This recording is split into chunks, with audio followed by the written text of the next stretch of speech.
Welcome to Sleepless Philosophers, where deep ideas meet restful nights.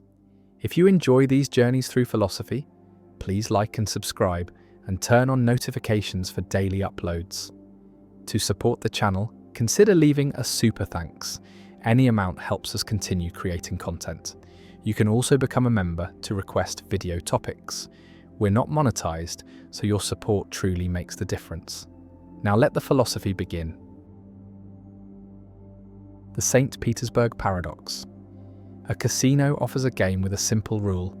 A fair coin is flipped repeatedly until it lands tails, and the player receives a payout that depends on the number of flips. If tails appears on the first flip, the payout is $2. If tails appears on the second flip, the payout is $4. If on the third flip, $8, and so on, doubling with each additional flip. And the question posed by the mathematician Daniel Bernoulli in 1738 is this: how much should a rational person be willing to pay to play this game? What is the fair price for a ticket? And the expected value calculation gives a shocking answer. The expected value is infinite, because the probability of tails appearing on the first flip is 1/2, and the payout is $2, contributing $1 to the expected value. And the probability of tails appearing on the second flip is 1/4, and the payout is $4, contributing another $1, and this pattern continues forever, each outcome contributing $1 to the expected value. And since there are infinitely many outcomes, the expected value is infinite. And yet no reasonable person would pay a large sum to play this game, let alone an infinite amount. And this gap between the infinite expected value and the finite amount people are actually willing to pay is the St. Petersburg Paradox, a puzzle that challenged the theory that rational agents maximize expected value and led to the development of expected utility theory and the concept of diminishing marginal utility. The paradox reveals that expected value, calculated as the sum of each outcome's value multiplied by its probability, may not be the appropriate guide for decision-making, because expected value treats dollars linearly, assumes that $10 is worth exactly 10 times as much as $1, and that $1 million is worth exactly 1 million times as much. But this does not capture how people actually value money. For most people, the value of money exhibits diminishing marginal utility. The first dollar is worth more in terms of welfare than the second dollar, which is worth more than the third, and so on. And $1 million does not provide 1 million times as much satisfaction as $1. And when utility, rather than dollar value, is used to calculate expectations, the St. Petersburg Paradox can be resolved. Because even though the dollar payouts grow without bound, the utility of those payouts may converge to a finite value, and so the expected utility of the game is finite. And a rational agent should be willing to pay at most that finite expected utility to play. Daniel Bernoulli proposed that utility is logarithmic in wealth, that the utility of having X dollars is proportional to the logarithm of X. And under this assumption, the expected utility of the St. Petersburg game is finite, and the fair price to play is modest, a few dollars perhaps, in line with what people are actually willing to pay. And this resolution saved the principle of expected utility maximization, showing that the paradox arises not from a flaw in decision theory, but from using the wrong measure of value, from confusing money with utility. And Bernoulli's insight laid the groundwork for modern economics and decision theory, which routinely assume that utility is concave in wealth, that people are risk-averse, that they prefer a certain outcome to a gamble with the same expected value, and that this risk aversion reflects diminishing marginal utility. But the St. Petersburg Paradox has deeper layers, because even the expected utility resolution can be challenged. Mathematicians have constructed super St. Petersburg games where the payouts grow so rapidly that expected utility is also infinite, even under logarithmic utility or any concave utility function. For instance, if the payout on flip n is not 2 to the power of n dollars, but 2 to the power of 2 to the power of n, or some even faster growing function, then expected utility under any reasonable utility function will be infinite. And so the paradox reappears, and this suggests that the problem is not merely about the choice of value function, but about how to handle infinite or unbounded expectations. And some decision theorists argue that games with infinite expected value or utility are ill-defined, that they fall outside the domain of expected utility theory, that the theory was never meant to handle such cases and should not be faulted for failing to do so. Others propose alternative decision theories, bounded utility functions where utility approaches a maximum, as wealth increases so that no payout, however large, has infinite utility, and under such functions, all expected utilities are finite. And the paradox is avoided, or they propose maximum principles where the agent focuses on the worst possible outcome, or they appeal to considerations of probability and belief, arguing that rational agents should not assign positive probability to arbitrarily unlikely events, that there is some threshold below which probabilities are treated as zero, and this truncation of the probability distribution renders expected values finite. The paradox also raises questions about the feasibility of the game, because no casino could actually pay out arbitrarily large sums. The maximum payout is limited by the casino's resources, and once this limit is imposed, the expected value becomes finite, and the paradox dissolves. But this response feels unsatisfying, like avoiding the problem rather than solving it, because the paradox is meant to be a thought experiment about rational decision-making, not a practical question about casino economics. And thought experiments should not be dismissed simply because they involve idealizations. The St. Petersburg paradox connects to debates about rationality and the nature of value, about whether rationality requires maximizing expected utility or whether other principles should guide decision-making, about whether value is unbounded or whether there are limits to how much anything can be worth, about how to handle uncertainty and risk, especially when probabilities are very small and payoffs are very large, and these questions have implications far beyond gambling, for insurance, for investment, for policy decisions involving catastrophic risks like pandemics or asteroid impacts, where the probabilities are tiny, but the potential costs or benefits are enormous, and the paradox shows that expected value reasoning can give counterintuitive or unhelpful guidance in such cases, that we may need other frameworks, other ways of thinking about decision-making under extreme uncertainty. The coin is flipped, tails appears eventually, the game ends, the payout is made, and the player receives some finite amount, usually small, rarely large, almost never enormous, and the expected value calculated before the game began was infinite.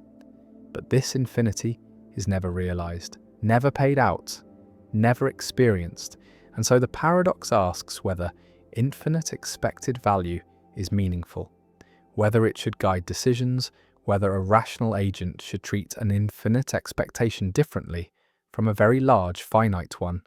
And the answers are not obvious, not settled, not agreed upon, and the St. Petersburg paradox remains a puzzle, a test case for decision theory, a challenge to the principle of expected value maximization, a reminder that infinity is strange, that unbounded sequences create problems, that mathematical idealizations can clash with practical intuitions, and that the gap between theory and behavior, between what agents should do according to formal models and what they actually do, reveals something important about the limits of rationality, the role of psychology, the nature of value, and the difficulty of making decisions in a world where outcomes can vary wildly, where probabilities can be minuscule, and where the mathematics of expectation, taken to its logical extreme, produces results that seem absurd, untenable, impossible to act on, and the paradox endures, studied in classrooms, debated in journals, unresolved despite centuries of attention, a permanent fixture in the philosophy of probability, economics, and decision theory. The Sleeping Beauty problem. A woman volunteers for an unusual experiment in probability and subjective credence, an experiment that will test how she should reason about her own situation when her memory has been manipulated. And the setup is as follows. On Sunday, she's put to sleep, and a fair coin is flipped. If the coin lands heads, she is awakened on Monday, interviewed briefly, and then the experiment ends.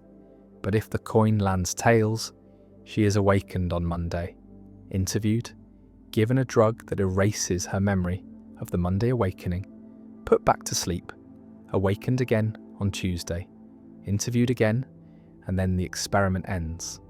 And the crucial feature is that whenever she is awakened, she cannot tell whether it is Monday or Tuesday, cannot tell whether the coin landed heads or tails. She knows only that she is awake and being interviewed. And the question posed to philosophers and decision theorists is this: when Sleeping Beauty is awakened and interviewed, what should her credence be that the coin landed heads? What probability should she assign to heads given her situation and her knowledge? The problem divides respondents into two camps, the halfers and the thirders, and each position has compelling arguments. Yet they reach opposite conclusions, creating a paradox that reveals deep tensions in how we think about probability, information, and self-locating belief. The halfers argue that Sleeping Beauty should maintain her prior credence of 1/2, because the coin is fair and nothing she learns upon awakening provides evidence about how it landed. She knew before the experiment that she would be awakened at least once, and being awakened is guaranteed regardless of the coin outcome, and so the awakening provides no new information, no reason to update her probability, and therefore she should stick with 1/2. And this reasoning seems straightforward, seems to respect the principle that probabilities should only change when new evidence is acquired, and being awakened is not new evidence because it was certain to happen. The thirders argue that Sleeping Beauty should assign credence 1/3 to heads, because there are 3 possible awakening situations: heads Monday, tails Monday, and tails Tuesday. And from her perspective, upon awakening, these 3 situations are indistinguishable. She cannot tell which one she is in, and by a principle of indifference among indistinguishable possibilities, she should assign equal probability to each, 1/3 to each. And since heads corresponds to only one of these situations, heads Monday, while tails corresponds to 2, tails Monday and tails Tuesday, her credence in heads should be 1/3, and her credence in tails should be 2/3. And this reasoning seems to respect the information that if the coin landed tails, she is twice as likely to be awakened, that her current awakening is more probable under tails than under heads. And this should shift her credence toward tails. The disagreement between halfers and thirders reflects a deeper question about what credences represent and how they should be updated. Halfers tend to interpret credence as tracking objective chance, the physical probability of the coin flip, which is 1/2 and does not change based on Sleeping Beauty's subjective situation, while thirders interpret credence as tracking epistemic probability, the rational degree of belief given all available information, including self-locating information. And from this perspective, Sleeping Beauty's situation upon awakening is evidence that favours tails, because tails generates more awakenings and therefore more situations in which she finds herself awakened and uncertain. The problem becomes more vivid when decision-theoretic stakes are introduced. Suppose Sleeping Beauty is offered a bet each time she is awakened, a bet that pays if heads and costs if tails, and she must decide whether to accept.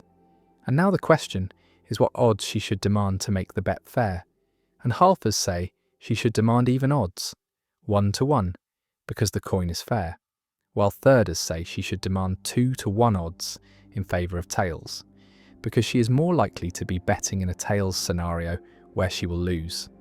And when the bet is actually offered and payoffs are calculated, the thirder strategy performs better, winning more money on average. And this seems to vindicate the thirder position, to show that 1/3 is the correct credence for guiding decisions.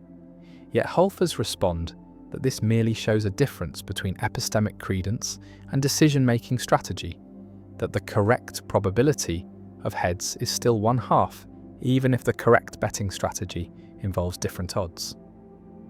The Sleeping Beauty problem also raises questions about the reference class problem, the question of which group of situations Sleeping Beauty should consider herself a random member of.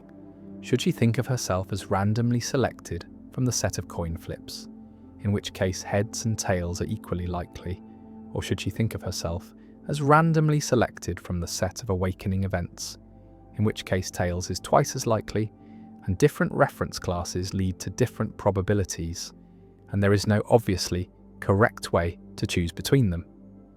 The problem connects to issues about personal identity and indexical information about who or when or where you are, because Sleeping Beauty, upon awakening, does not learn any new dicto information, any new information about how the world is. She already knew that she would be awakened at least once, but she does gain new desi information about which temporal slice of herself she currently is, new information about her location in time, and the question is whether this indexical information should change her credences, whether learning that you're currently experiencing an awakening provides evidence about the coin, even if you knew that you would experience at least one awakening. Some philosophers propose middle positions, arguing that different notions of probability are at play, and that the Halfa and third answers are both correct relative to different interpretive frameworks, or that the question is underspecified and cannot be answered without further stipulations about what is being asked. But these conciliatory approaches satisfy neither Halfers nor thirders, each of whom believes their answer is the uniquely correct one. The problem has spawned an enormous literature, with variants and extensions testing different aspects of the puzzle, versions with different probabilities for the coin, versions with different numbers of awakenings, versions where Sleeping Beauty is told what day it is, and each variant sharpens the intuitions or reveals new complications, and the debate shows no signs of resolution.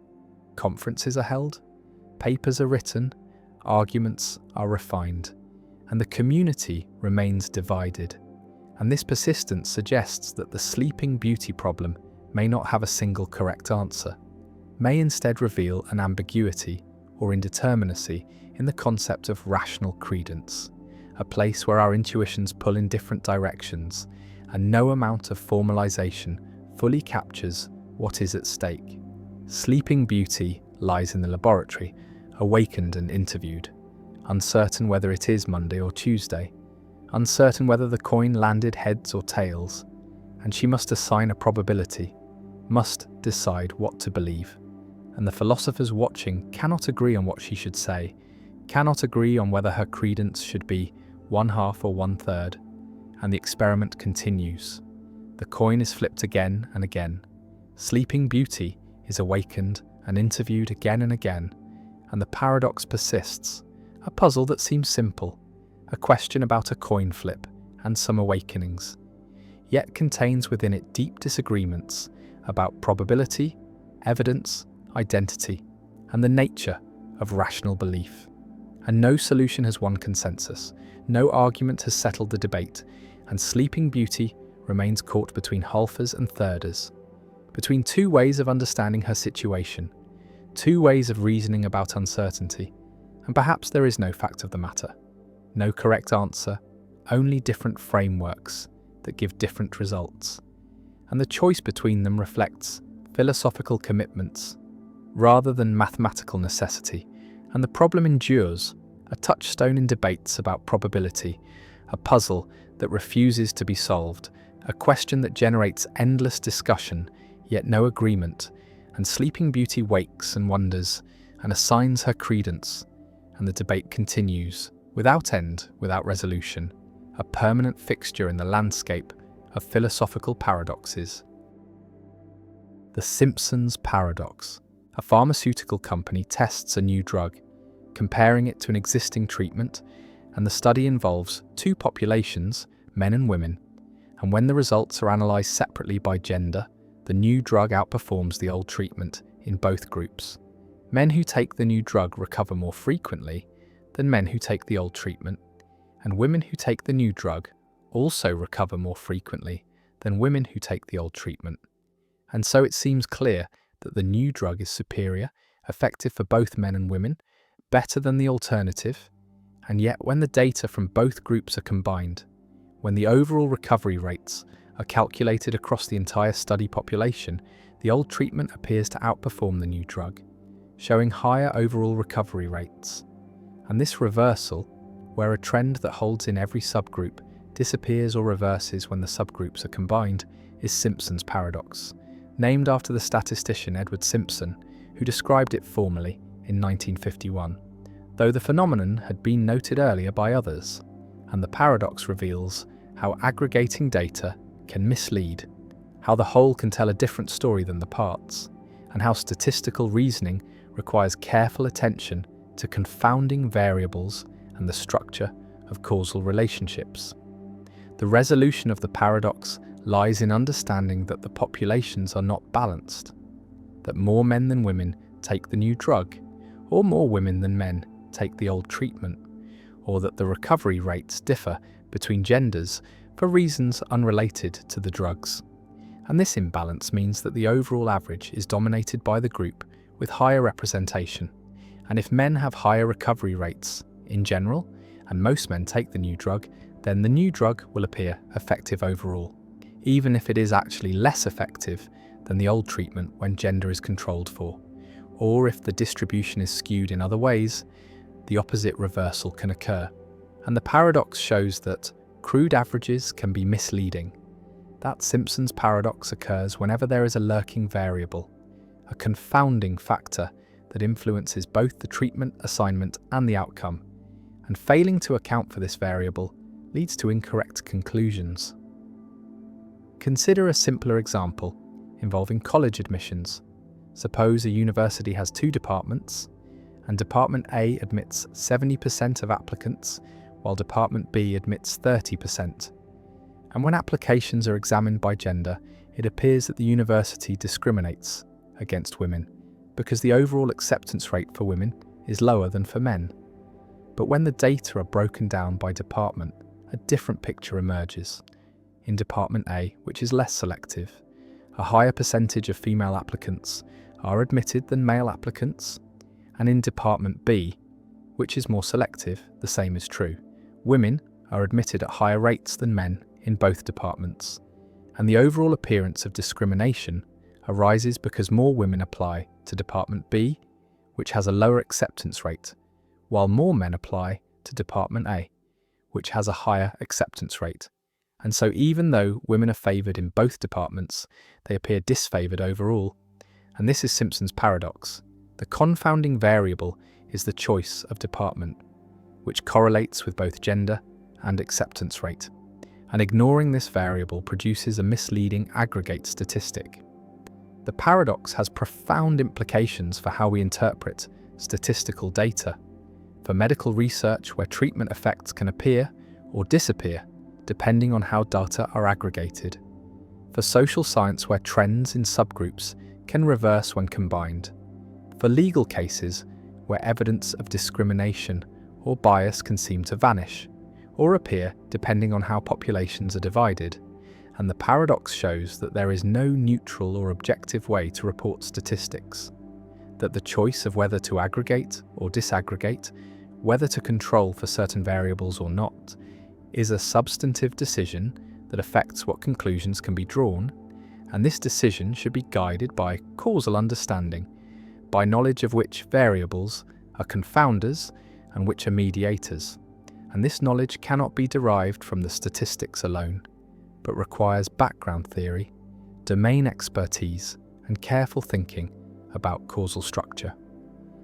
Simpson's paradox also raises questions about the nature of causation and the relationship between correlation and causation, because the paradox shows that correlations can reverse when additional variables are considered, that associations in data are sensitive to what is held constant and what is allowed to vary, and this means that Identifying causal relationships from observational data is more difficult than it might seem, that confounders must be identified and controlled for, that causal inference requires not just statistical analysis, but causal modelling, the specification of hypotheses about how variables influence each other. And the paradox is one reason why randomized controlled trials are considered the gold standard for establishing causation, because randomization ensures that treatment assignment is independent of confounding variables, breaking the associations that generate Simpson's paradox. The paradox appears in many real-world contexts. In sports statistics, where a player can have a better batting average than another player in every season, yet a worse average over their entire career, because they played different numbers of games in different seasons.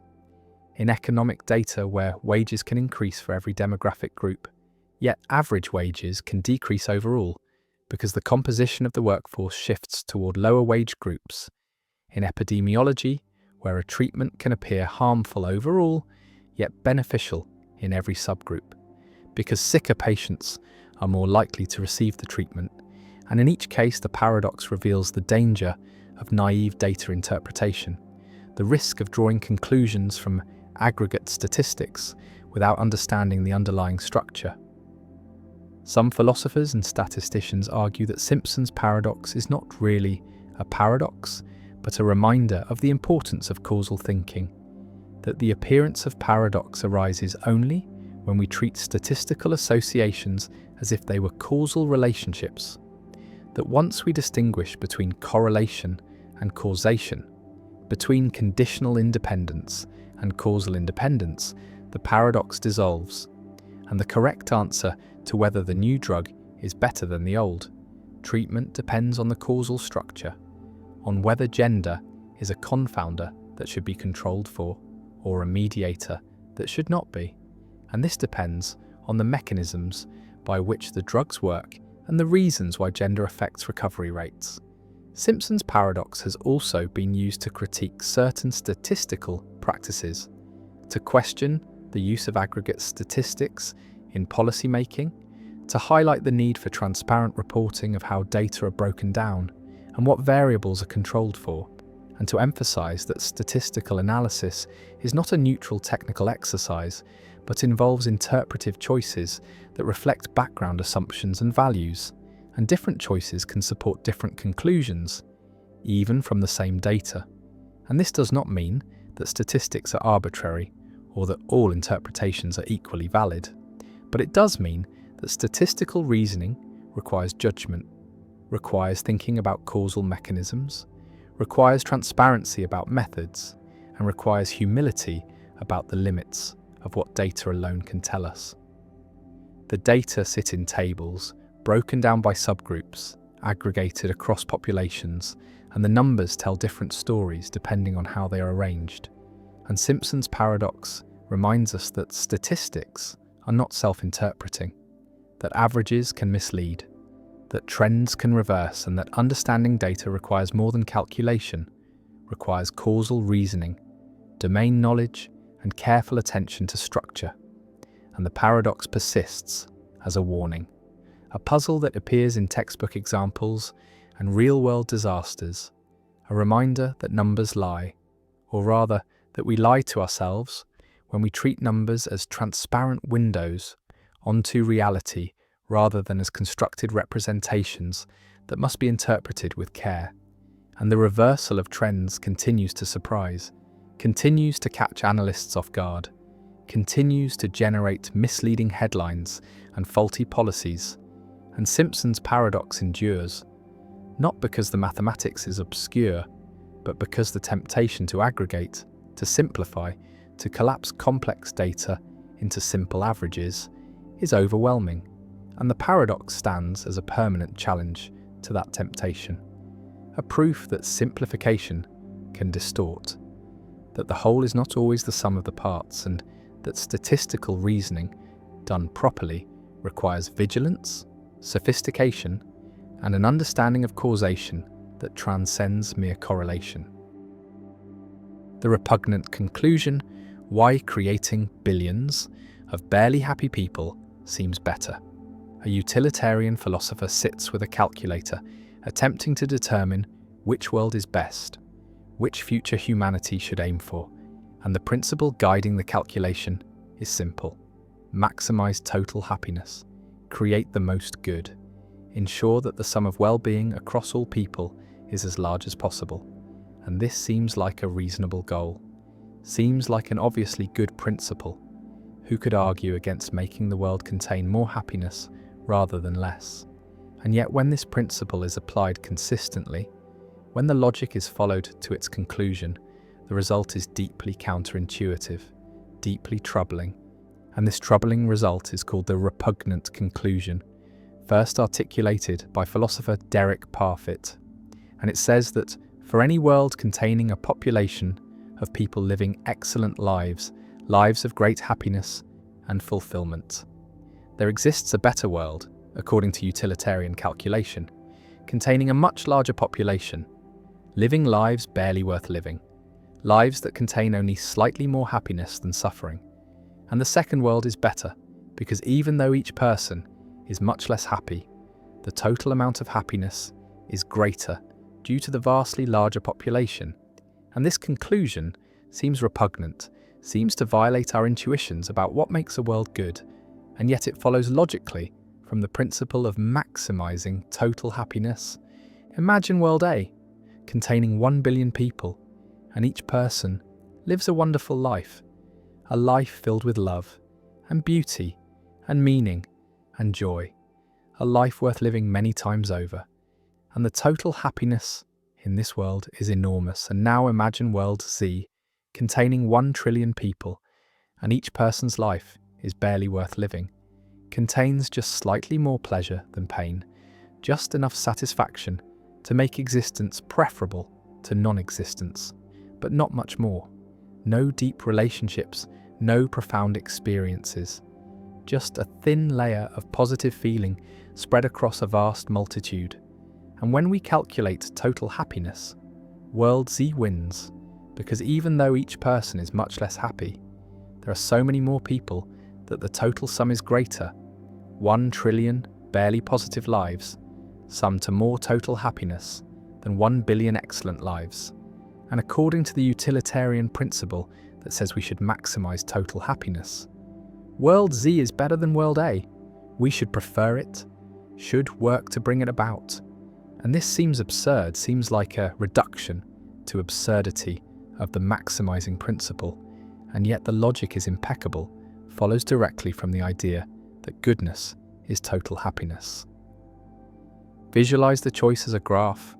On one axis is population size, on the other axis is average happiness per person, and World A has high average happiness and moderate population, and World Z has very low average happiness but enormous population, and the area under the curve represents total happiness, and World Z has more area, more total happiness, despite having much lower average happiness.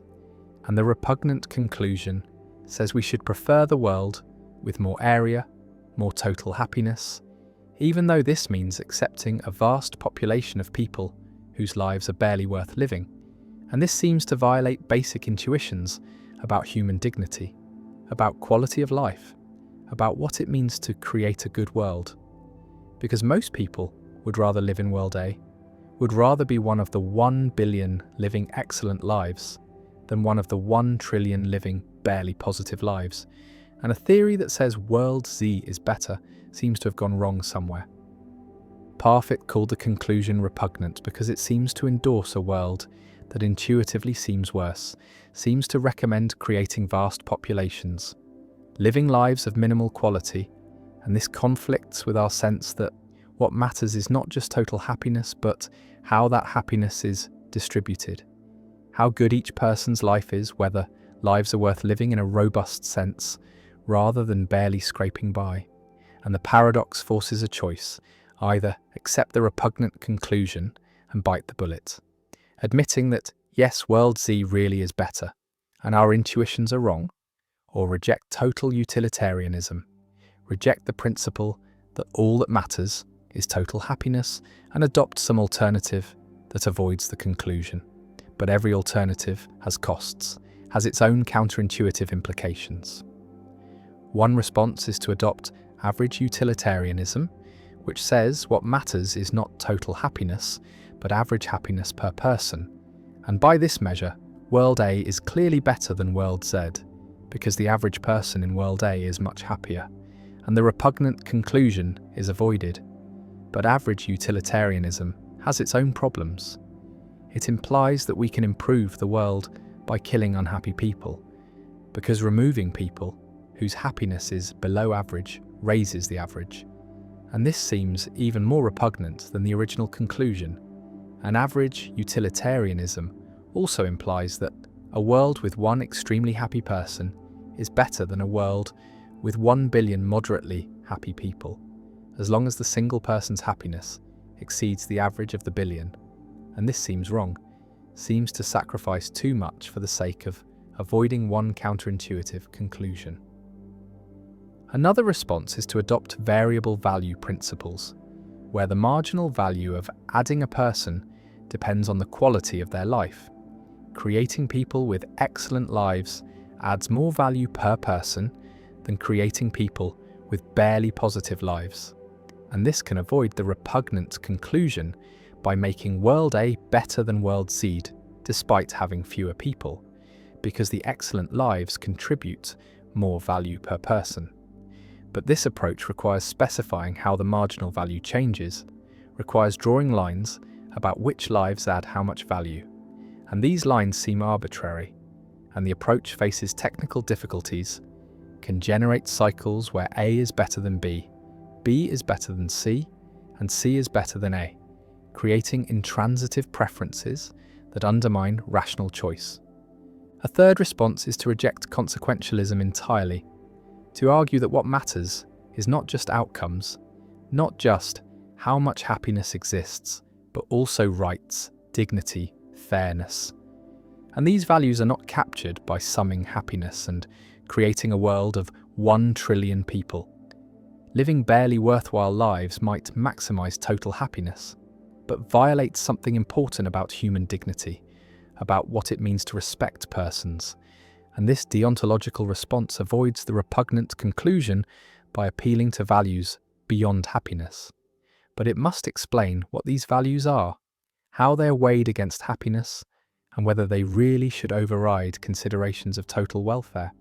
The repugnant conclusion also raises practical questions about population ethics, about how many people should exist, about whether we have obligations to create future people, and if so, what quality of life they should have. And these questions are not academic. They affect policy decisions about climate change, resource allocation, family planning, and sustainability.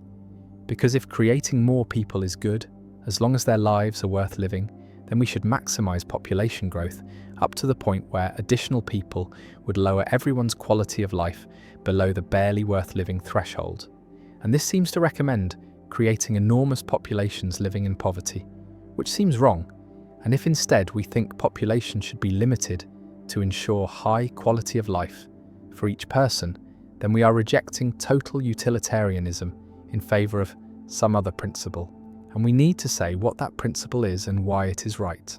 Parfit himself was troubled by the repugnant conclusion, spent decades trying to find a population ethic that avoided it while remaining plausible, and he proposed various principles, but none fully satisfied him. And he concluded that population ethics is one of the hardest problems in moral philosophy, a domain where all theories seem to have deeply counterintuitive implications, and perhaps there is no fully satisfactory answer, no principle that aligns with all our intuitions, and we must choose which intuitions to preserve and which to sacrifice. And this choosing is itself a moral judgment, requires deciding what values are most important, and different people will make different choices based on different weights. They give to total happiness versus average happiness versus rights versus dignity. The calculator sits on the desk. The numbers are clear. World Z has more total happiness than World A. The calculation is not in doubt. And yet something rebels, something in us rejects the conclusion, insists that world A is better, that a world of 1 billion excellent lives is preferable to a world of 1 trillion barely positive lives, even if the total sum of happiness is less. And this rebellion reveals that our values are more complex than simple maximization, that we care about distribution, about quality, about more than just the sum, and the repugnant conclusion stands as a challenge to utilitarianism, as a reductio ad absurdum that forces reconsideration of the maximizing principle, and Parfit's legacy includes this unsolved problem, this paradox that shows the difficulty of systematizing our moral intuitions, the challenge of finding principles that match our judgments, and the repugnant conclusion remains, repugnant and unresolved, a permanent thorn in the side of consequentialist ethics. A reminder that maximizing happiness may not be as simple or as obviously right as it first appears. The symbol grounding problem. Why computers never know what words really mean. A computer system is given a dictionary, a complete dictionary that defines every word in terms of other words, and the system can look up any word, follow the chains of definitions, process the relationships between symbols, and the system appears to understand language, can answer questions by manipulating symbols according to rules, can translate between languages by mapping symbols to symbols, can even generate coherent text by following patterns learned from training data. And yet philosopher Stephen Harnad asks a crucial question. Does the system understand what any symbol means? Does it know what the words refer to? Or is it merely shuffling meaningless tokens according to syntactic rules? And this is the symbol grounding problem. The question of how symbols, whether in computers or in minds, acquire meaning, how they connect to the world, how they come to be about something rather than being mere formal marks. And the problem challenges purely symbolic theories of cognition, challenges the idea that thinking is symbol manipulation, and points to the need for grounding, for connecting symbols to non-symbolic experiences, to perceptions and actions, to interactions with the world that give symbols their meaning. Imagine looking up the word zebra in the dictionary, and the dictionary says a zebra is a striped equine mammal, and you look up striped and find marked with parallel bands, and you look up equine and find relating to horses, and you look up mammal and find warm-blooded vertebrate animal, and you can continue this process indefinitely, following chains of definitions, symbol to symbol to symbol, and if you have never seen a zebra, never encountered stripes or horses or animals, then all these definitions are empty, are just more words whose meanings you do not grasp, and the whole dictionary becomes a closed system of symbols referring to other symbols with no connection to reality. And this is the situation of a purely symbolic computer system. It has access to definitions, to relationships between symbols, but it has no grounding, no connection to the real zebras and stripes and horses that the symbols are supposed to be about. The symbol grounding problem challenges strong AI, the claim that implementing the right program, manipulating symbols according to the right rules, is sufficient for understanding, is sufficient for genuine cognition, and Harnad argues that symbol manipulation alone is not enough, that understanding requires grounding, requires that at least some symbols be connected to non-symbolic experiences, to sensory inputs and motor outputs, to perceptions of the world and actions in the world, and these grounded symbols can then give meaning to other symbols through their relationships. And a hybrid system, with both grounded and symbolic components, can achieve genuine understanding, but a purely symbolic system cannot, remains forever trapped in a web of meaningless symbols, playing symbol games without comprehension. Visualize two systems. One is a person who has seen zebras, has perceived their stripes, has distinguished them from horses, and when this person uses the word zebra, it is grounded in these experiences, refers to real animals encountered in the world.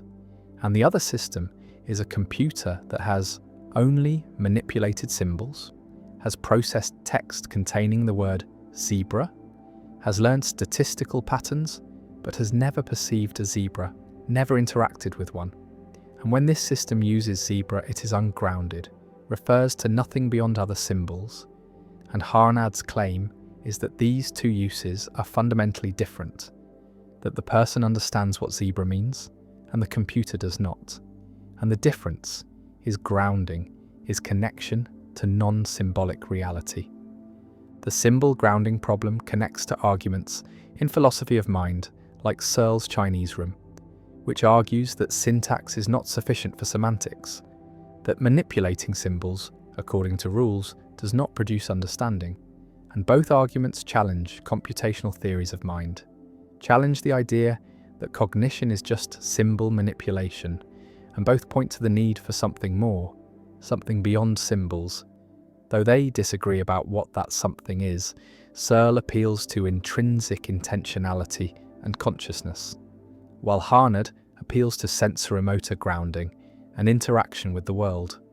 One response to the symbol grounding problem accepts it and argues that AI systems need embodiment, need sensors and actuators, need to interact with the physical world, and recent developments in robotics and embodied AI pursue this approach, creating systems that learn through perception and action, that ground their symbols in sensory experience. And these systems can associate words with visual features, can learn that zebra refers to things with certain visible properties, and this grounding, even if limited compared to human grounding, provides a foundation for meaning that purely symbolic systems lack. Another response challenges the problem, argues that grounding is not necessary for meaning, that symbol systems can have meaningful representations through their functional roles, through how symbols are used in inference and reasoning, and meaning is holistic, depends on the entire network of symbols and their relationships. And a sufficiently complex symbolic system can have meaningful representations even without grounding in perception and action. And this response defends computationalism, defends the idea that cognition is symbol manipulation, and denies that something extra, something beyond symbols, is needed for genuine understanding. A third response distinguishes between different kinds of meaning, between dictionary meaning, which can be captured symbolically, and grounded meaning, which requires connection to experience, and argues that both kinds exist. Both are legitimate, and purely symbolic systems can have dictionary meaning even if they lack grounded meaning, and for many purposes dictionary meaning is sufficient, is all that is needed for tasks like translation or information retrieval. And so the symbol grounding problem, while real, is less threatening than it appears, shows limits on what purely symbolic systems can do, but does not show that such systems are meaningless or useless. The symbol grounding problem also has implications for language learning, for understanding how children acquire meaning, because children do not learn language from dictionaries, do not master symbols by relating them to other symbols, but learn by associating words with experiences, by hearing zebra while seeing zebras, by using words in context, by grounding language in perception and action. And this grounding happens early, provides a foundation of basic concepts, and more abstract concepts are built on this foundation through symbol-symbol relationships. And so human language combines grounding and symbolic structure, uses both perceptual and abstract meaning, and neither alone is sufficient. The computer processes text, generates responses, manipulates symbols with impressive fluency, and yet the question remains whether it understands anything, whether its symbols mean anything beyond their formal relationships, and Harnad's symbol grounding problem suggests not, suggests that without grounding in non-symbolic experience, the symbols are empty, are syntactic objects without semantic content. And the problem persists as a challenge to AI, as a question about what would be needed for machines to genuinely understand, whether symbol manipulation supplemented with machine learning is enough, or whether something else, something like embodied interaction with the world, is necessary. And the problem remains unresolved, remains debated, remains a permanent feature of discussions about AI and cognition, about meaning and understanding, about the relationship between symbols and what they represent. And the symbol grounding problem endures as a reminder that meaning is not just a matter of relationships between symbols, but requires connection to a non-symbolic ground, requires that symbols hook onto the world, requires that language touch reality, and whether computers can achieve this grounding, whether they can move beyond symbol manipulation to genuine understanding, remains one of the central questions in artificial intelligence and philosophy of mind. The stone paradox, another way to ask if God can defeat God's self. The question appears in different forms across centuries, always pointing to the same underlying puzzle about unlimited power, and one formulation asks whether an all-powerful being can create a stone so massive that even infinite strength cannot move it. And this is the stone paradox, essentially identical to the omnipotence paradox, but focusing specifically on physical objects and physical power. And the logic is the same. Either the being can create the unmovable stone, which means there is something the being cannot do, namely move the stone, or the being cannot create the unmovable stone, which means there is something the being cannot create, and in both cases the being's power has limits. And the concept of all-powerful collapses, and this formulation emphasizes the physical, intuitive aspect of the puzzle, makes it concrete, gives it visual force, because we can imagine trying to lift a stone, imagine straining against weight, and the idea of a stone too heavy for even infinite strength captures the paradox in a visceral way that abstract formulations about logical possibility sometimes miss. Imagine the stone, vast beyond imagining, extending across space, dense with compressed matter, so heavy that it curves space-time around itself, creates gravitational wells, warps reality by its mere presence, and the being approaches, grasps the stone, applies force, and the stone does not move, remains fixed in space, immovable. And this defeat, this failure, seems to show that the being is not all-powerful, and yet the being created this stone, shaped it specifically to be unmovable. And if the being can create such a stone, then the being has a power that contradicts itself, a power to create constraints that the power itself cannot overcome. And this self-defeating power seems incoherent, seems to be no power at all. And so we are driven back to the conclusion that creating such a stone is impossible, but then the being cannot create everything imaginable, cannot create every physical object, and again, the being is not all-powerful. The stone paradox is sometimes presented as a reductio ad absurdum of the concept of omnipotence, an argument that shows omnipotence is logically impossible, that no being could have unlimited power, that power must have limits, and if omnipotence is impossible, then no being is omnipotent, not even God. And this conclusion challenges traditional theology, challenges the claim that God is all-powerful, and requires either rejecting omnipotence as a divine attribute or redefining it in a way that avoids the paradox.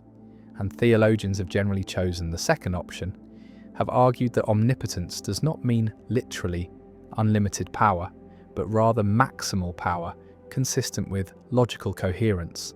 And this means God can do anything that is logically possible, but not things that involve contradictions.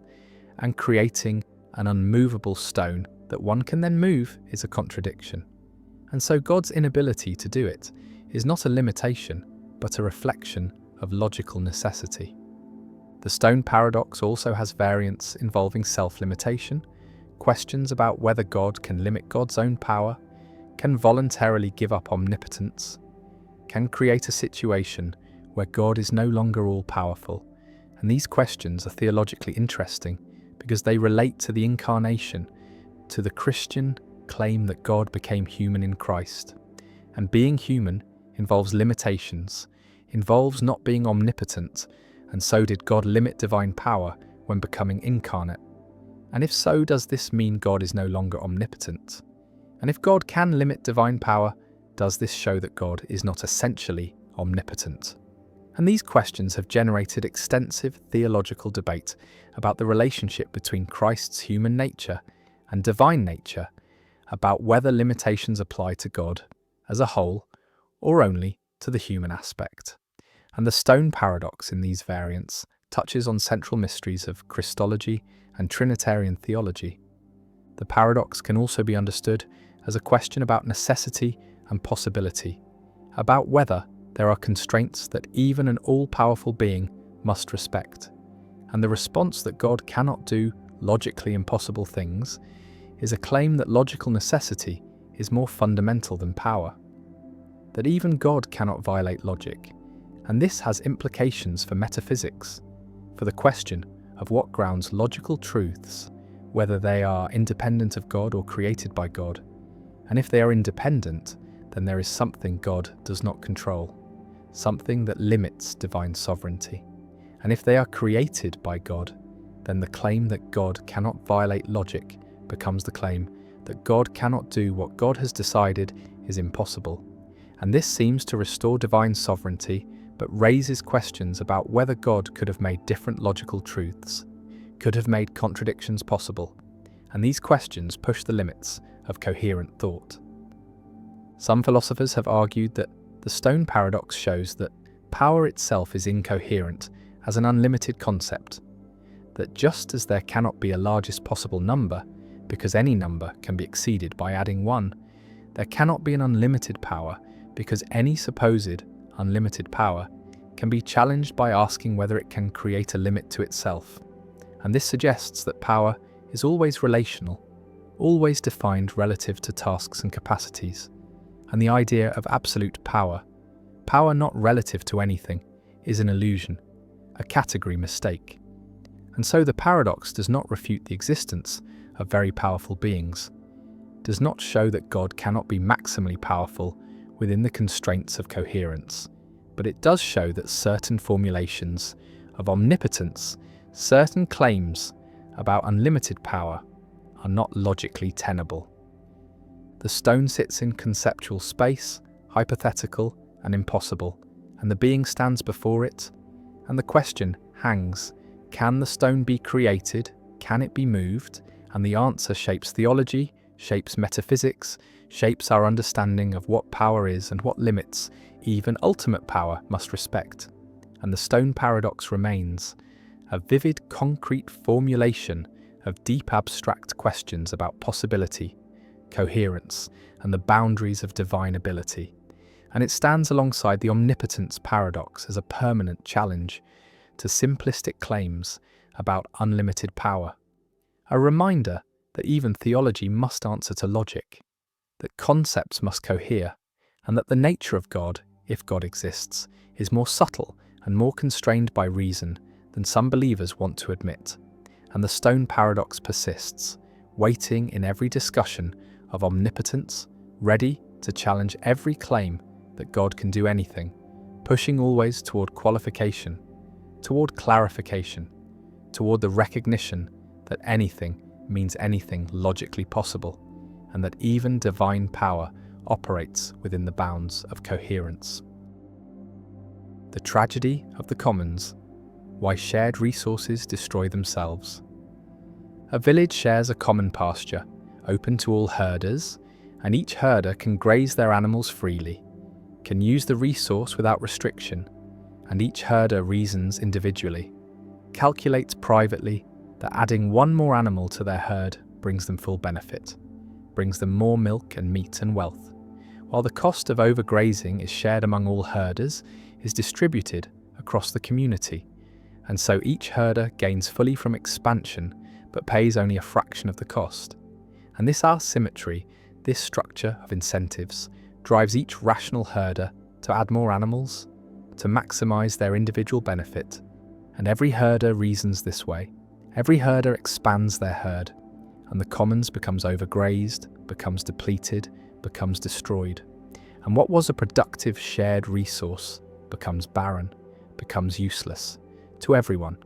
And this is the tragedy of the commons, described by Garrett Hardin in 1968, a pattern where individually rational decisions lead to collective disaster, where the pursuit of self-interest in using shared resources results in the destruction of those resources, and the tragedy applies not just to grazing pastures, but to fisheries that are overfished, to aquifers that are depleted, to atmospheres that are polluted, to any shared resource where individual benefits are private but costs are collective, and the tragedy reveals a fundamental problem in resource management, shows that voluntary restraint is insufficient, shows that without collective governance, shared resources tend toward destruction, and solving the tragedy requires institutions, requires mechanisms that align individual incentives with collective sustainability.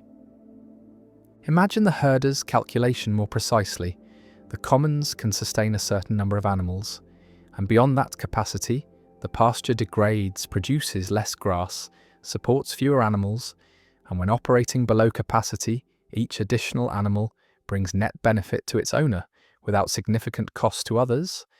But when operating at or above capacity, each additional animal brings benefit to its owner while imposing costs on all herders through degradation.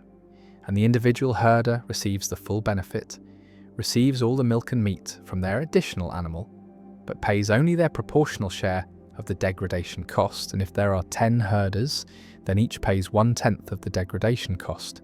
And so the individual benefit exceeds the individual cost, even when the collective cost exceeds the collective benefit. And this creates the incentive structure that drives the tragedy, that makes it individually rational to add animals even when doing so harms the collective. And every herder faces this incentive. Every herder adds animals, and the commons collapses under the weight of rational individual decisions. The tragedy of the commons demonstrates the difference between individual and collective rationality, shows that actions can be rational from an individual perspective, while being disastrous from a collective perspective. And this divergence is the core of the tragedy, is what makes the situation tragic rather than merely unfortunate. And the tragedy is not caused by irrationality or malice, but by rational pursuit of self-interest, in a context where individual and collective interests misalign. And Hardin's insight was that this misalignment is structural, is inherent in the nature of common pool resources, and cannot be solved by appeals to conscience or voluntary restraint, because any individual who restrains themselves while others do not simply sacrifices their own benefit without saving the commons. And this creates a race to the bottom, creates pressure to exploit resources before others do, and the tragedy unfolds inevitably unless institutions intervene. Visualize the tragedy as a multiplayer prisoner's dilemma, where each individual faces the choice between restraint, limiting their use of the commons for collective benefit, or exploitation, maximizing their individual use at collective cost. And exploitation dominates restraint, because regardless of what others do, you are better off exploiting. If others restrain themselves, you benefit from the preserved commons while taking more than your share.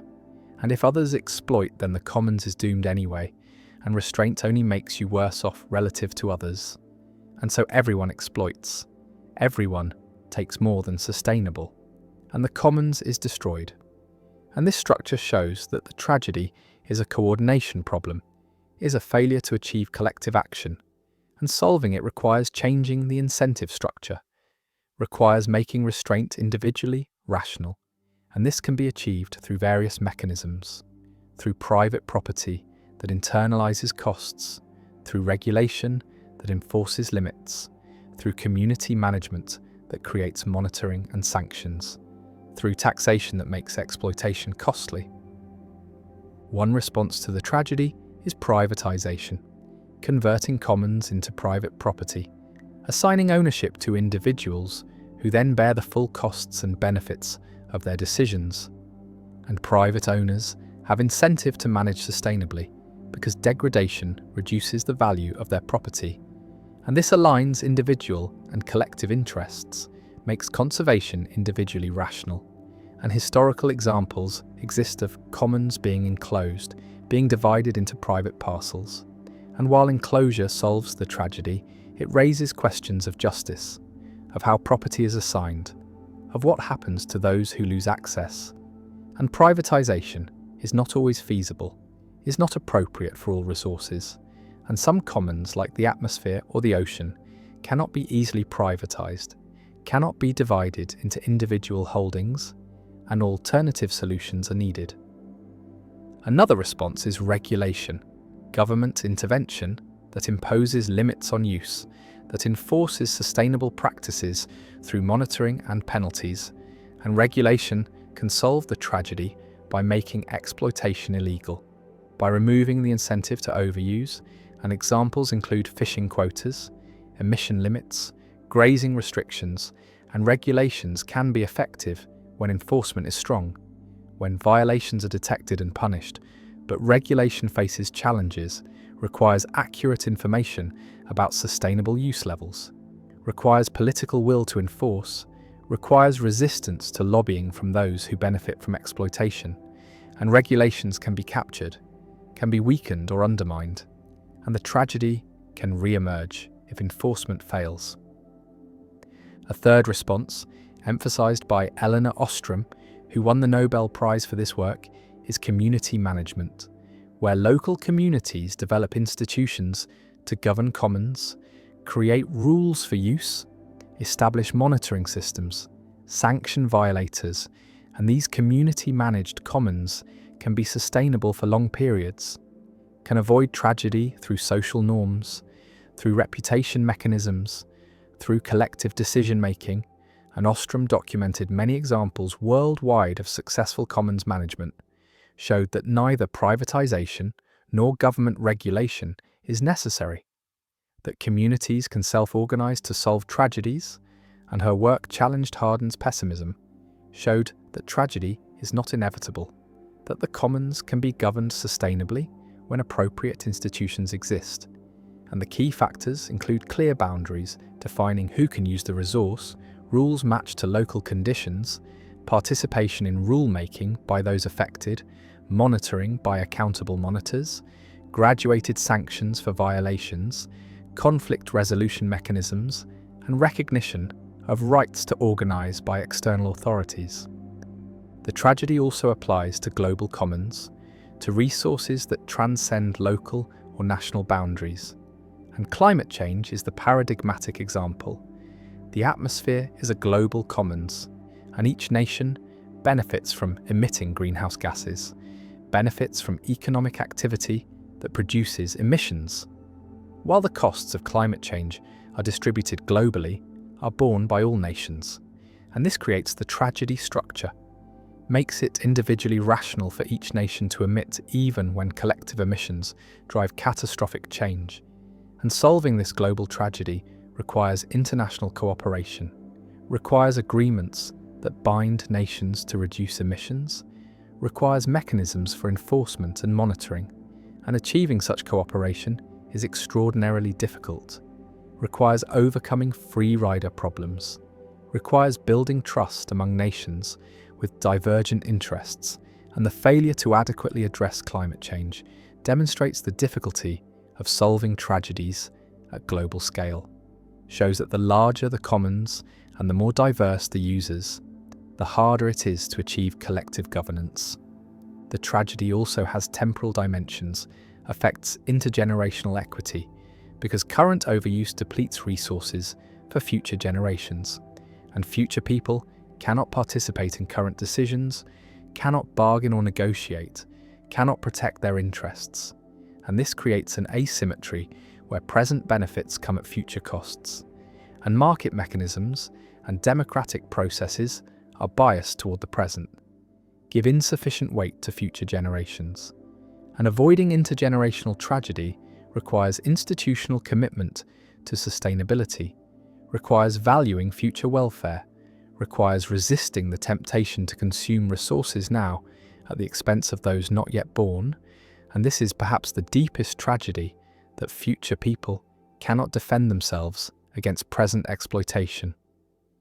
The commons continues to degrade, the herders continue to add animals, the pasture becomes barren, and the tragedy unfolds, driven by rational individual decisions, driven by the misalignment of individual and collective interests, and every herder suffers, loses their livelihood, destroys what sustained them, and the tragedy remains one of the most important concepts in environmental and resource economics, remains a framework for understanding why shared resources are vulnerable, why voluntary restraint is insufficient, why institutions matter, and the tragedy applies to fisheries emptied, to aquifers drained, to forests cleared, to atmospheres polluted, and avoiding tragedy requires collective action, requires governance that aligns incentives, requires institutions that make sustainability individually rational.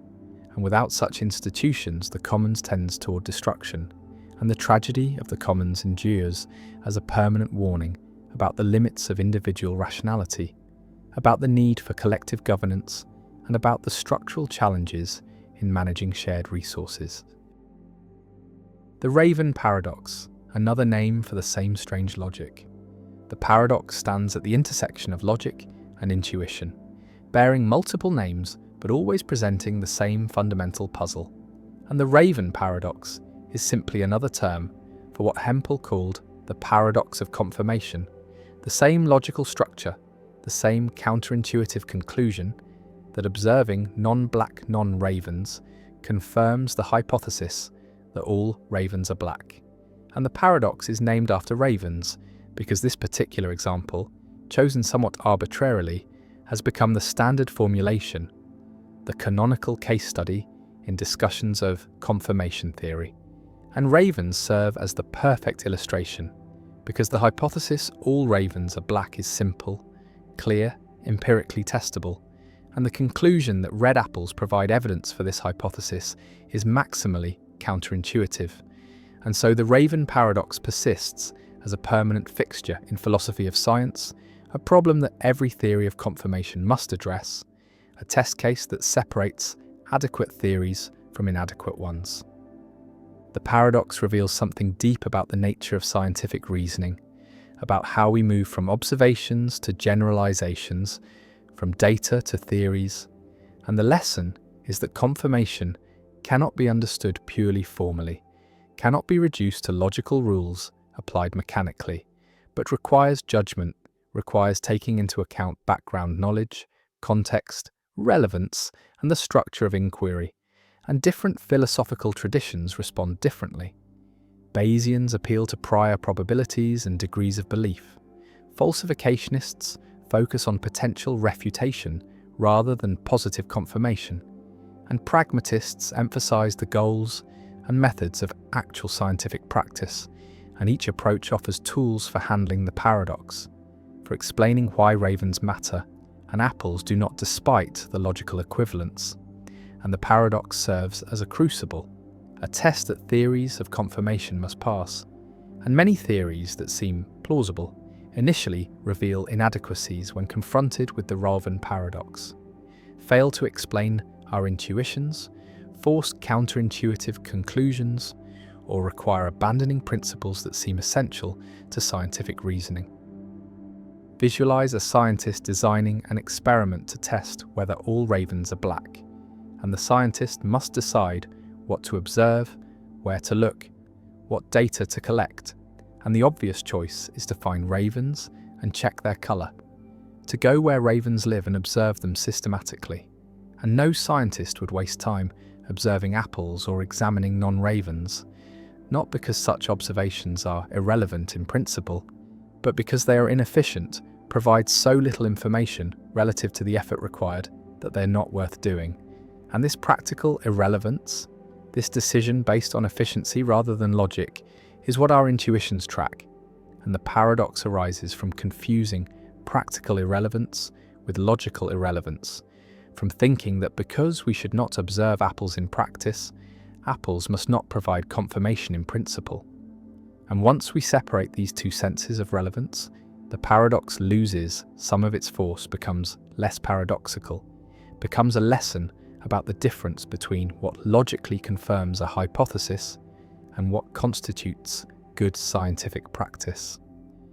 The Raven paradox also illustrates the problem of GRU, the challenge of projectable predicates, because just as we face questions about what confirms hypotheses, we also face questions about which generalizations are legitimate, which patterns can be projected into the future.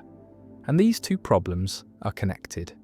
Both involve understanding how observation relates to theory, how particular instances support general claims. And the Raven paradox is one manifestation of the broader problem of induction, the problem of justifying our inferences from observed to unobserved cases. And solving the Raven paradox completely would require solving the problem of induction, would require explaining how evidence works, how observation justifies belief. And this larger project remains incomplete, remains one of philosophy's central unsolved problems.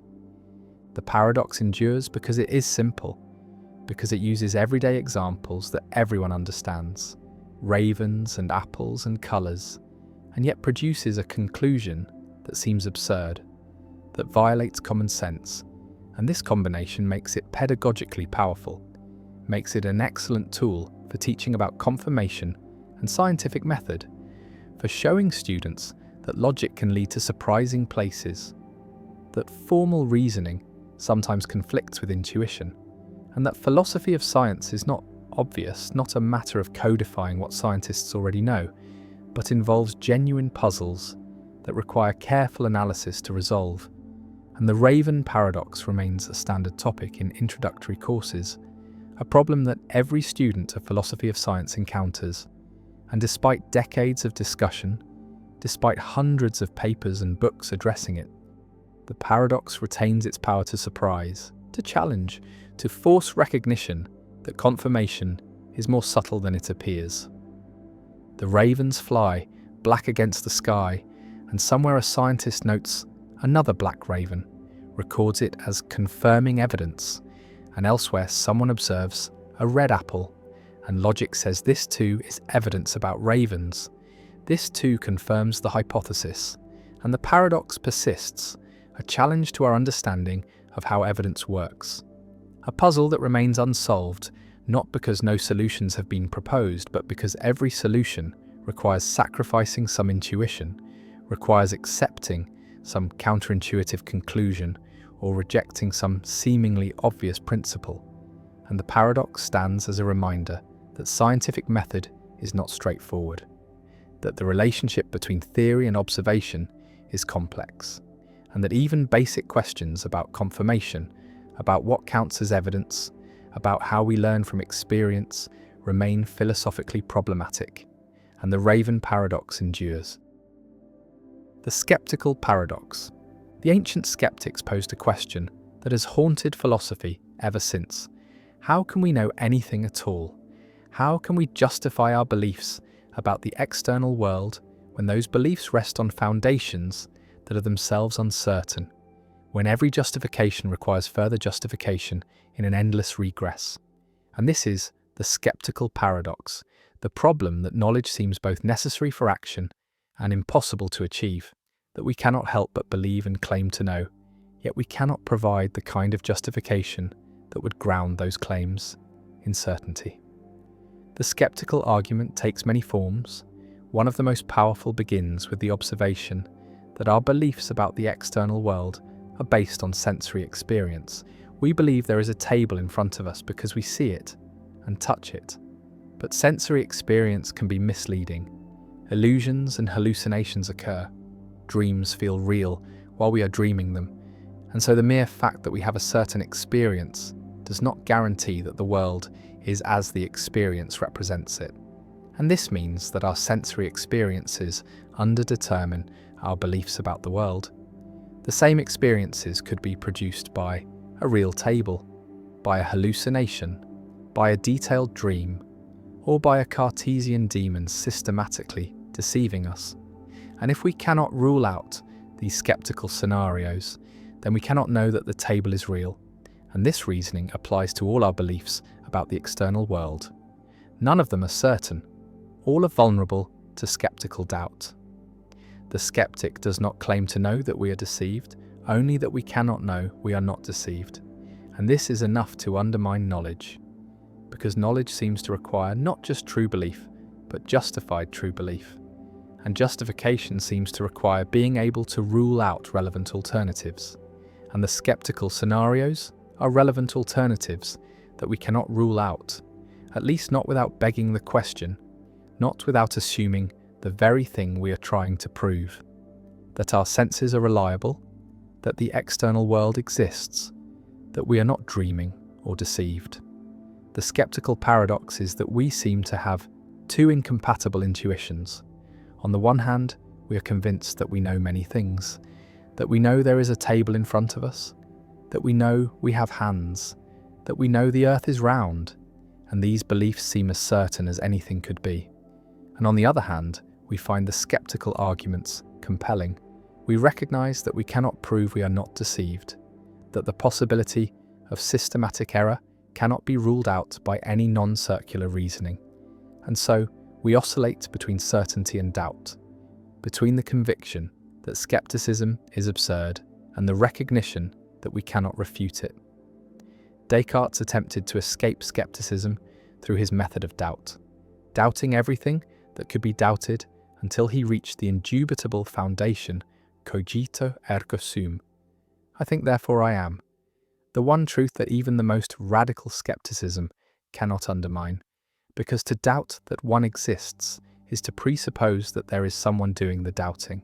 And from this foundation, Descartes tried to rebuild knowledge, proving the existence of God and using God's benevolence to guarantee the reliability of clear and distinct perceptions. But few philosophers have found this reconstruction convincing.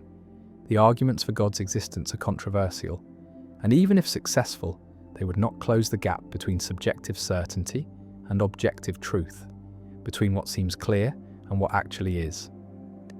Hume took skepticism more seriously, arguing that we have no rational justification for believing in causation, induction, or the existence of an external world, that these beliefs are products of custom and habit rather than reason, that we believe because we cannot help but believe, because our psychology compels us, not because we have good arguments. And Hume distinguished between philosophical skepticism, the theoretical position that knowledge is impossible, and practical certainty, the psychological inevitability of belief and action. And he suggested that we can acknowledge the force of skeptical arguments in the study while setting them aside in ordinary life.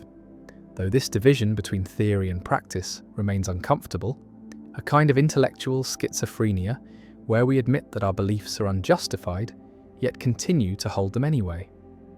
Kant responded to Hume by arguing that skepticism rests on a mistake, the assumption that knowledge requires correspondence between our representations and things as they are in themselves, independent of our cognitive faculties, and Kant argued that this assumption is incoherent, that we can only know things as they appear to us, as structured by the forms of intuition and the categories of understanding, and that the question of how things are independently of these structures is meaningless, not answerable even in principle, and so skepticism about the external world is based on a confused demand, a demand for a kind of knowledge that is conceptually impossible, and Kant's transcendental idealism attempts to secure the objectivity of knowledge by relativizing it to the conditions of possible experience, making knowledge possible by making it more modest, more limited, no longer claiming to grasp things in themselves, but only things as they appear within the framework of human cognition. Contemporary epistemology has developed various responses to skepticism. Externalist theories argue that knowledge does not require the ability to rule out all skeptical scenarios, that knowledge requires only that beliefs be produced by reliable processes or track the truth in certain ways. And on these views we can know we have hands, even if we cannot prove we are not brains in vats. Because in the actual world, our perceptual beliefs are reliably formed, and the fact that we cannot distinguish the actual world from a skeptical scenario does not undermine knowledge as long as we are in fact in the actual world, and our beliefs are in fact reliably formed. Contextualist theories argue that the standards for knowledge vary with context, that in ordinary contexts, skeptical scenarios are not relevant, and we can truly claim to know many things, while in philosophical contexts where skeptical scenarios are explicitly raised, the standards become more demanding and knowledge claims become false.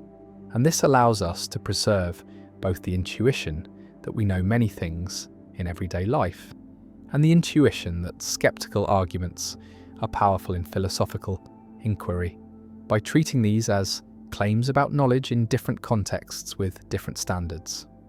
The skeptical paradox remains unresolved. No consensus has emerged about how to respond to skeptical arguments, and different philosophers find different responses more or less satisfying depending on their broader commitments about the nature of knowledge, justification, and the mind's relationship to the world. And the paradox continues to drive epistemological theorizing, forcing philosophers to clarify what they mean by knowledge, what conditions must be met for a belief to count as knowledge, and whether the concept of knowledge we ordinarily employ is coherent or whether it contains internal tensions that cannot be fully resolved.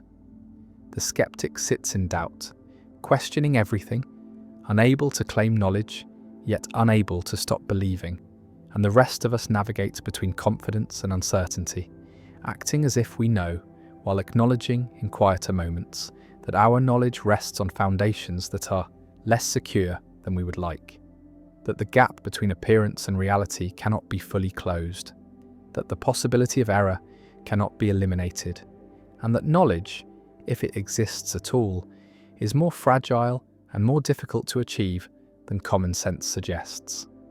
And the paradox endures, the ancient puzzle that will not die, the question that philosophy cannot answer but cannot stop asking, and we continue to believe, to claim to know, to act with confidence, while the skeptic watches and waits, reminding us that certainty is elusive, that doubt is always possible, that the foundations of knowledge are shakier than they appear. The stadium paradox. Zeno of Elea constructed another puzzle about motion, one less famous than his other paradoxes, but perhaps more perplexing, and this is the stadium paradox, sometimes called the moving rows paradox, a thought experiment involving 3 rows of objects moving past each other that seems to prove that half a moment equals a whole moment, that time itself is inconsistent. Imagine 3 rows of objects arranged in a stadium, each row containing the same number of objects. Let us say 4 objects in each row for simplicity, and the first row remains stationary, while the second row moves to the right and the third row moves to the left, each moving at the same speed. At the starting moment, the rows are aligned, but after 1 unit of time, the second row has moved 1 position to the right and the third row has moved 1 position to the left. And here is where the paradox emerges. From the perspective of the stationary first row, each moving row has passed 1 object, but from the perspective of the second row moving right, the third row moving left has passed 2 objects. Because the relative motion between the second and third rows is twice as fast as the motion of either row relative to the stationary row. Zeno argued that this leads to a contradiction, because if the smallest unit of time is the time it takes for one object to pass another, then relative to the first row, 1 unit of time has passed, but relative to the second row, 2 units of time have passed, as measured by how many objects of the third row have gone by. And so the same interval is both 1 unit and 2 units, half of itself and equal to itself, and time becomes incoherent.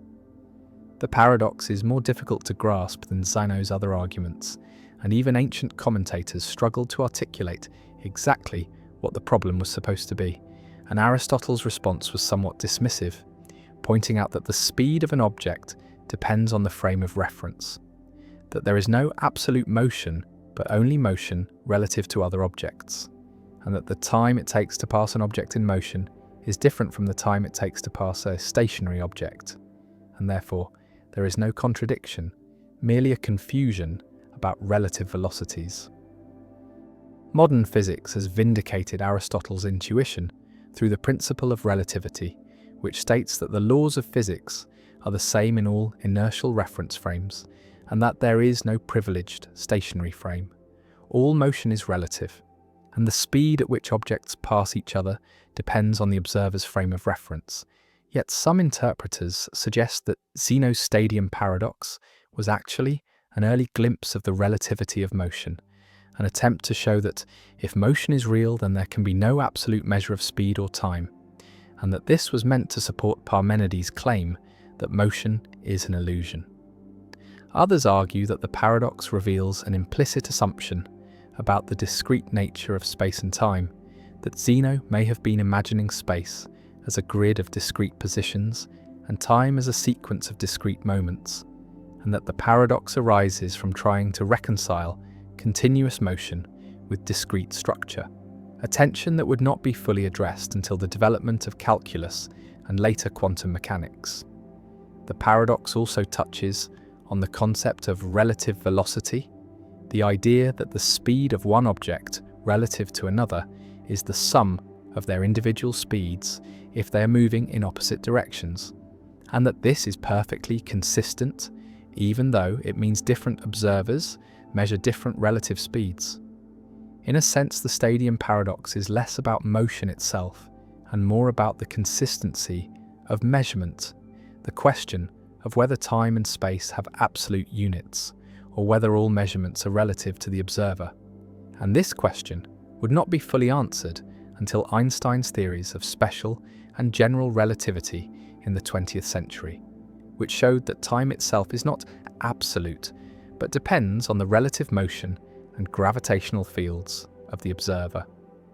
Zeno's stadium sits quietly in the history of philosophy, overshadowed by his more famous paradoxes, yet it contains within it the seeds of ideas that would take 2,000 years to fully develop: the relativity of motion, the frame dependence of measurement, the question of whether space and time are discrete or continuous, and the paradox remains a reminder that even the simplest scenarios, 3 rows of objects moving past each other, can conceal deep questions about the nature of reality, questions that our intuitions cannot easily answer, questions that require centuries of thought and mathematics to even begin to unravel.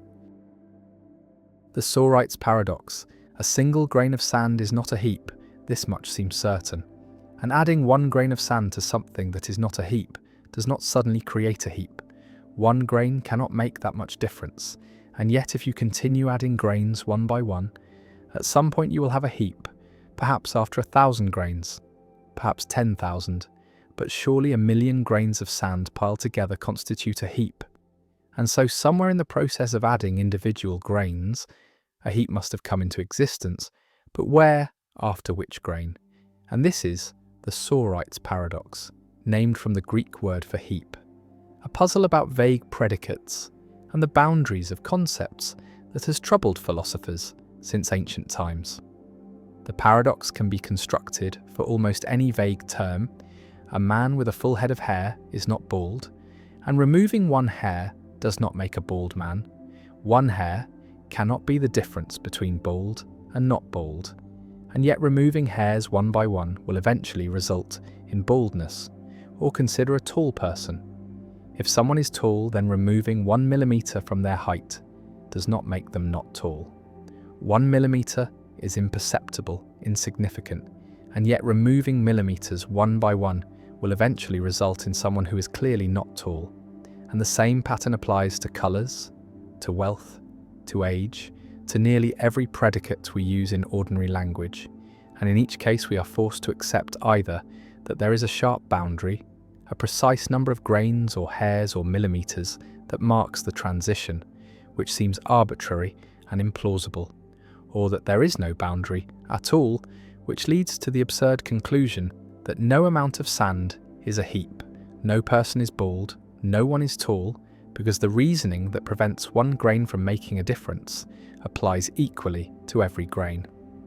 The paradox exposes the vagueness inherent in natural language, the fact that most of our concepts do not have sharp boundaries, but instead fade gradually from clear cases to borderline cases to clear non-cases, and this vagueness creates logical problems, because classical logic assumes that every statement is either true or false, that predicates have determinate extensions, that there is a fact of the matter about whether any given collection of sand grains is a heap, but vague predicates resist this bivalent structure, and the Sorites paradox forces us to choose between preserving classical logic and accepting sharp boundaries, or rejecting classical logic and developing new logical systems that can handle vagueness.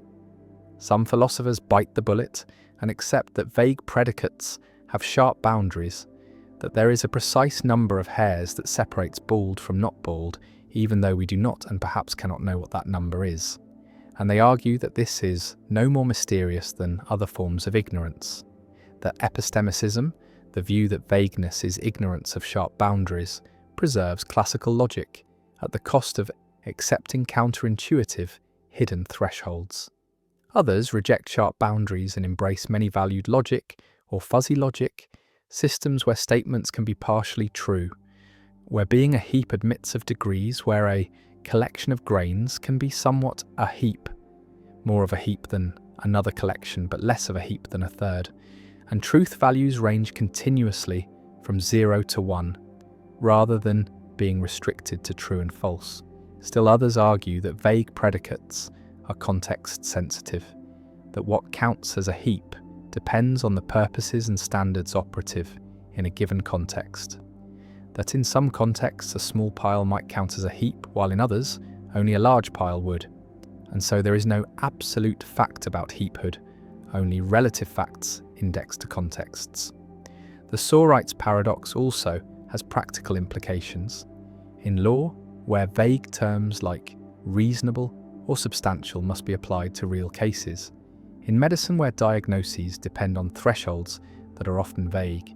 In ethics, where drawing lines between permissible and impermissible actions may require arbitrary boundaries that the Sorites reasoning undermines. And in these domains, the paradox is not merely an abstract puzzle, but a genuine challenge to decision-making and judgment. The paradox remains unresolved. Philosophers continue to debate the best response, and it stands as a reminder that the concepts we use to navigate the world, the words we rely on to describe and categorize, are far less precise than we ordinarily assume, that vagueness is pervasive, that boundaries are often illusory, and that the attempt to force the fluid and gradual into the rigid and discrete, to impose the structure of classical logic on the messy reality of natural language, leads inevitably to paradox, to situations where reasoning breaks down, where every answer seems wrong, and where the heap, like so many things, resists definition. The split brain paradox. When one person becomes two, a patient suffers from severe epilepsy, seizures that cannot be controlled by medication, seizures that spread across the brain, causing disability and danger. And as a last resort, surgeons perform a procedure called corpus callosotomy, severing the corpus callosum, the massive bundle of nerve fibers that connects the left and right hemispheres of the brain. And this procedure prevents seizures from spreading, confines them to one hemisphere, and after surgery the patient seems normal, speaks and acts as before, personality intact, memories preserved, and casual observation reveals no deficit. But careful testing reveals something extraordinary, something deeply strange. The two hemispheres have been separated, are processing information independently, are operating as two separate cognitive systems. And in certain experimental conditions, the hemispheres appear to have different perceptions, different knowledge, different intentions, and the patient, who was one person with one unified consciousness, before surgery now seems to be two persons, two separate centers of awareness, inhabiting a single body. And this is the split brain paradox, a puzzle about personal identity, about the unity of consciousness, about whether consciousness is divisible, and about what counts as a person, and the phenomenon, discovered and studied extensively by Roger Sperry and Michael Gazzaniga, challenges our assumptions about the self, about the unity of the mind, and about whether consciousness is necessarily singular or could be plural within a single brain. Imagine the split brain setup. The patient sits before a screen, and images are flashed briefly to either the left or right visual field, and because of how vision is organised, the left visual field projects to the right hemisphere and the right visual field to the left hemisphere. And normally, the hemispheres communicate through the corpus callosum, sharing information. But in split-brain patients, this communication is severed, and information presented to one hemisphere is not available to the other, and the left hemisphere, which controls language, can report what it sees, but the right hemisphere, which typically lacks language, cannot speak. And this creates dissociations, cases where the person can verbally report seeing something flash to the right visual field, processed by the left hemisphere, but denies seeing anything flash to the left visual field, processed by the right hemisphere, and yet the right hemisphere clearly saw the stimulus, because when asked to point with the left hand, controlled by the right hemisphere, the patient points accurately, and so the patient both saw and did not see, both knows and does not know, depending on which hemisphere is asked. And the unity of consciousness seems to break down, seems to split into two separate streams. The paradox becomes even more dramatic in cases of conflicting intentions, where experimenters present different instructions to each hemisphere, and the left hand, controlled by the right hemisphere, performs one action while the right hand, controlled by the left hemisphere, performs another, and sometimes the hands conflict. One hand buttoning a shirt while the other unbuttons it, one hand reaching for an object while the other pushes it away, and the patient reports frustration, reports feeling as if the left hand has a mind of its own, is acting independently, and the verbal left hemisphere confabulates explanations, invents reasons for the left hand's actions, reasons that are false because the left hemisphere does not know what the right hemisphere is doing, does not have access to its intentions. And these cases suggest that split-brain patients are not one person, but two persons. Two separate conscious agents inhabiting one body, each with their own perceptions, their own knowledge, their own goals, and the philosophical question is whether this is correct, whether splitting the brain splits the person, whether consciousness is divisible, whether personal identity can survive such division. Visualize consciousness before and after the surgery. Before surgery, there is one unified consciousness, one stream of awareness, experiences from both hemispheres integrated, and after surgery, this unity is broken. Each hemisphere processes information separately, and the question is whether there are now two consciousnesses, two subjects of experience, or whether there is still one consciousness that has become disconnected from some information, and different philosophers give different answers. Some argue that split-brain patients become two persons, that severing the corpus callosum creates two centers of consciousness, where there was one, and others argue that the patient remains one person, but with a divided consciousness, a consciousness that is no longer unified. And still others argue that consciousness remains unified, but access to information is divided, and the hemispheres are like modules within one consciousness rather than separate consciousnesses. The split-brain paradox raises questions about the relationship between unity and consciousness, about whether consciousness is essentially unified or whether it could be divided or plural, and normal consciousness feels unified, feels like there is one subject experiencing everything, one perspective from which the world is viewed, and split-brain cases challenge this unity, suggest that consciousness could be less unified than it seems, could be divided into separate streams that normally communicate but could operate independently. And this has implications for understanding the self, for whether the self is a unified entity or a collection of parts, for whether personal identity requires unity of consciousness or could survive division. One response to the paradox denies that split-brain patients become two persons, argues that the left hemisphere, the language-dominant hemisphere, is the person, is the locus of consciousness and self-awareness, and the right hemisphere, while capable of processing information and guiding behavior, lacks the higher-order thought and self-awareness that constitute personhood. And so the patient remains one person.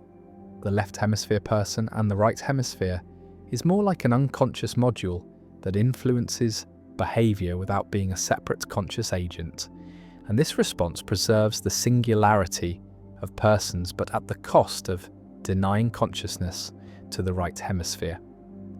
Another response accepts that split-brain patients become two persons, accepts that there are two centers of consciousness after surgery, two subjects of experience, and argues that personal identity is not preserved through brain bisection, that splitting the brain creates two persons from one, and these two persons share a body, share a past, but are distinct in the present, have different experiences, different knowledge, and this response takes the split brain evidence seriously, treats the hemispheres as separate conscious systems, but faces the challenge of explaining how two persons can inhabit one body, how they coordinate, and whether one has priority over the other.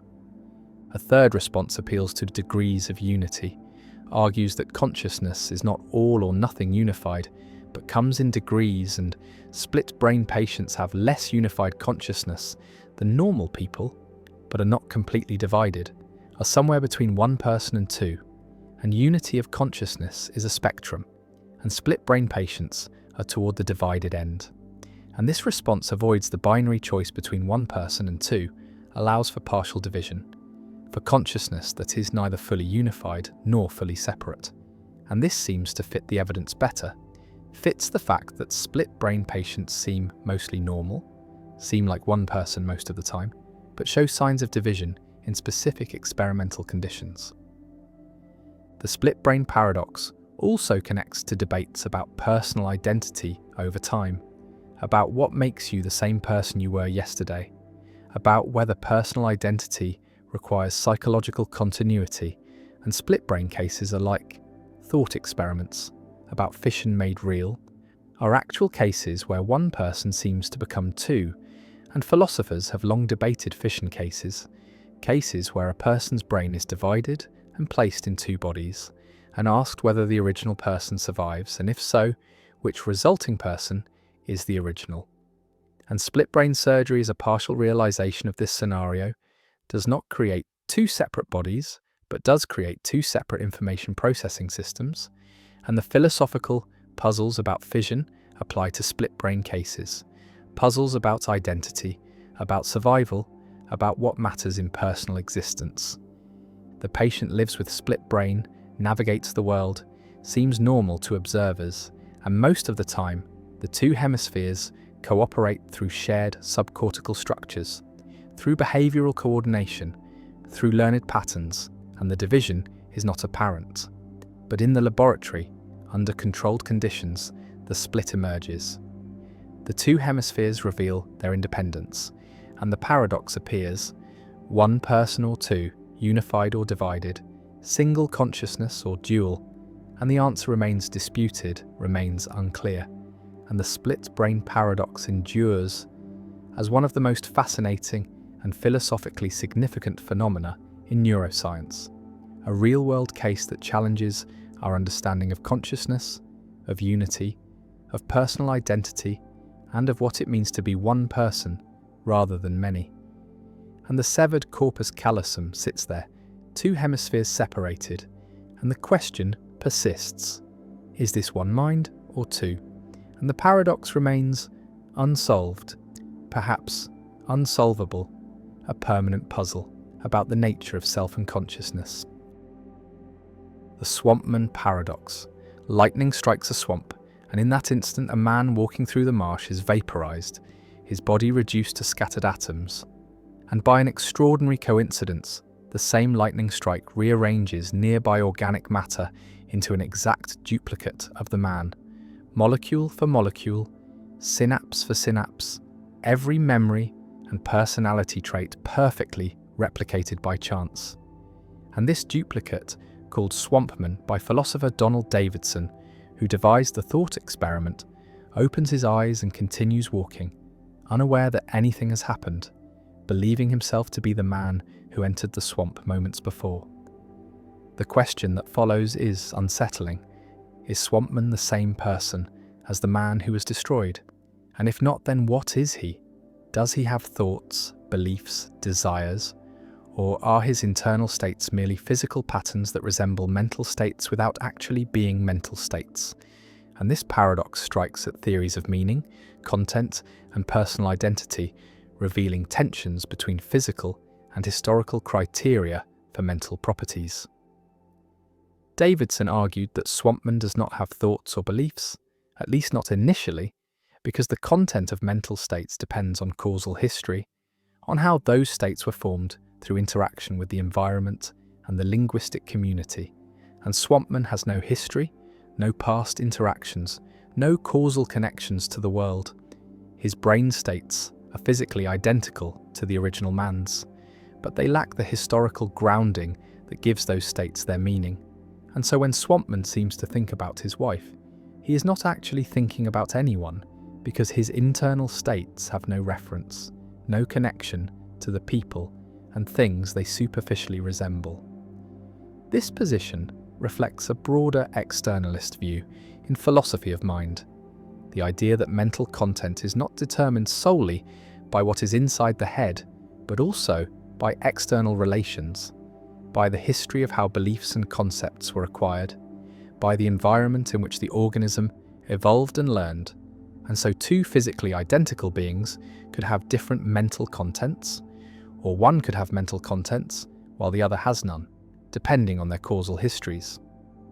Others find this conclusion absurd, arguing that if Swampman is physically identical to the original man, then he must have the same mental states, that consciousness and thought supervene on physical structure, that duplicating the brain duplicates the mind, and that causal history, while perhaps relevant to the origin of mental content, is not necessary for its presence at a given moment. And so Swampman thinks and believes and desires just as the original man did. And any theory that denies this is privileging abstract historical facts over concrete present reality. The Swampman paradox also raises questions about personal identity. If Swampman is not the original man, then he is a distinct person who happens to have identical memories and personality, but those memories are false. They are not his memories because he did not live through the events they seem to record. He came into existence mere seconds ago with a fabricated past, and yet, from the inside, from Swampman's perspective, everything feels continuous and real, and he has no way of discovering the truth about his origins. And this suggests that memory and subjective continuity may be insufficient for personal identity. That being the same person requires some kind of physical or causal continuity that Swampman lacks. The paradox connects to debates about functionalism in philosophy of mind, the view that mental states are defined by their functional roles, by what they do and how they interact with other states, rather than by their physical composition or history. And functionalism seems to imply that Swampman does have mental states because his brain plays the same functional roles as the original man's brain, and yet this conflicts with externalist intuitions about content. The Swampman thought experiment has been used to explore issues in semantics, the philosophy of language, and theories of reference, showing that our ordinary assumptions about meaning and thought are more complex and fragile than they appear, that the relationship between words and world, between inner states and outer reality, is mediated by history and causation in ways that a snapshot of physical structure cannot capture. Swampman walks through the swamp, indistinguishable from the man who died, living a life that feels real, engaging in actions that seem meaningful, and yet, according to some theories, he is hollow, a zombie of sorts, a being without genuine content, without real thoughts, a perfect imitation of a person who is not quite a person, and the paradox lingers as a question about what makes mental states meaningful, what grounds reference and belief, and whether the inside of the mind is sufficient to constitute a mind, or whether minds require roots in history, connections to the world, threads of causation that link present thoughts to past experiences in ways that brute physical similarity cannot replace. The surprise examination paradox. A teacher announces to a class on Friday afternoon that there will be a surprise examination sometime during the following week, and the examination will be a surprise in the sense that the students will not know on which day it will occur until the morning of the examination itself. And this announcement seems straightforward, even cruel perhaps, but harmless from a logical standpoint. Yet one clever student raises a hand and argues that the surprise examination is impossible, that it cannot occur, and the reasoning goes as follows.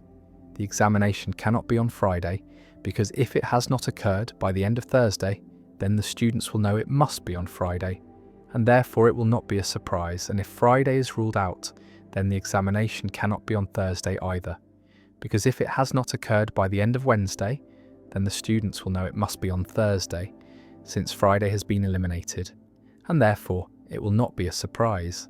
And this reasoning continues backward through the week, eliminating Wednesday, Tuesday, and Monday in turn, until the student concludes that the surprise examination cannot occur on any day of the week, that the teacher's announcement is self-contradictory, that a surprise examination is logically impossible. The class relaxes, confident in this reasoning, and then on Wednesday morning, the teacher administers the examination, and the students are indeed surprised, and this outcome seems to vindicate the teacher and refute the student's argument. Yet the student's reasoning appeared sound. Each step seemed to follow logically from the previous one, and so a paradox emerges. The surprise examination both is and is not possible. The student's proof that it cannot occur is seemingly valid, yet the examination does occur and is genuinely surprising, and philosophers and logicians have puzzled over this paradox for decades, proposing various resolutions but reaching no consensus. One approach is to question what surprise means, to argue that the student's reasoning equivocates between different senses of surprise or knowledge, that ruling out Friday does not give the students the kind of knowledge that would make Thursday non-surprising, because the teacher could change plans, could decide not to give an examination at all, could be mistaken about the week, and so even if the students can deduce that the examination must be on Thursday if it occurs that week, they do not know with certainty that it will occur, and this residual uncertainty preserves the possibility of surprise. Another approach focuses on the self-referential nature of the announcement, arguing that the student's reasoning involves a kind of paradox of self-reference, similar to the liar paradox, because the teacher's announcement refers to the student's knowledge state, claiming that they will not know when the examination occurs, and the student's reasoning attempts to derive knowledge about the examination from the announcement itself, creating a loop where the truth of the announcement depends on whether the students believe it, and this loop generates instability, making it impossible to consistently assign truth values to the claims involved. Still another approach suggests that the student's backward induction reasoning is flawed, that while it is true that the examination cannot be on Friday if the students know this in advance, the elimination of Friday does not straightforwardly imply that Thursday can also be eliminated, because the reasoning that rules out Thursday depends on the students believing that Friday is ruled out. But if the examination could in fact occur on Friday, despite the reasoning, then the entire chain of deductions collapses. And this highlights a problem with self-fulfilling or self-defeating prophecies, situations where believing a conclusion affects whether the conclusion is true. The surprise examination paradox also connects to issues in epistemic logic, the formal study of knowledge and belief, because the paradox involves nested levels of knowledge. The teacher knows that the students do not know when the examination will occur, the students know that the teacher knows this, and so on, and reasoning about such nested knowledge structures is notoriously tricky, prone to paradoxes and fallacies, and formal epistemic logic provides tools for analysing these structures, but also reveals their complexity and the ease with which intuitive reasoning can go astray. The paradox has applications beyond the classroom, appearing in game theory and strategic reasoning, where players must reason about what other players know and believe, and where backward induction arguments, similar to the student's reasoning, are used to solve sequential games. But these arguments can lead to counterintuitive results, situations where seemingly sound reasoning produces predictions that are violated in practice, and the surprise examination paradox serves as a cautionary tale about the limits of such reasoning. The paradox also raises questions about the nature of surprise itself, whether surprise is a psychological state, a relation between expectations and events, or a logical property of statements and situations, and whether it is coherent to announce in advance that something will be surprising, because the act of announcing seems to undermine the surprise, yet in practice surprise examinations do occur and are surprising, and so perhaps surprise is not as fragile as the student's reasoning suggests. Perhaps it is compatible with some forms of foreknowledge, with knowing that something will happen without knowing when or how. The teacher's announcement, the student's reasoning, and the actual occurrence of the examination on Wednesday form a triangle of tension, each element seemingly incompatible with the others, yet all actually occurring, and the paradox remains unresolved, a puzzle that continues to generate papers and debates, a simple scenario that conceals deep issues about knowledge, belief, time, and the logic of self-reference. And it stands as a reminder that reasoning, even careful logical reasoning, can lead us astray when the premises involve reflexive concepts, when statements refer to their own truth or to the knowledge states of those who hear them, and that the gap between theory and practice, between what logic seems to prove and what actually happens, can reveal faults in our logical frameworks or in our understanding of concepts like knowledge and surprise, or perhaps in the very idea that logic can fully capture the complexities of situations involving human belief and expectation, and the examination comes unexpected despite the announcement, surprising despite the reasoning, and the students, shocked and unprepared, realize that the paradox is not merely abstract but painfully real, and the teacher smiles, victorious, having somehow managed to do the impossible, to give a surprise examination that was announced in advance, and yet remained a surprise, and the paradox endures, unsolved and perhaps unsolvable, a crack in the edifice of logical reasoning that no amount of analysis has yet managed to seal.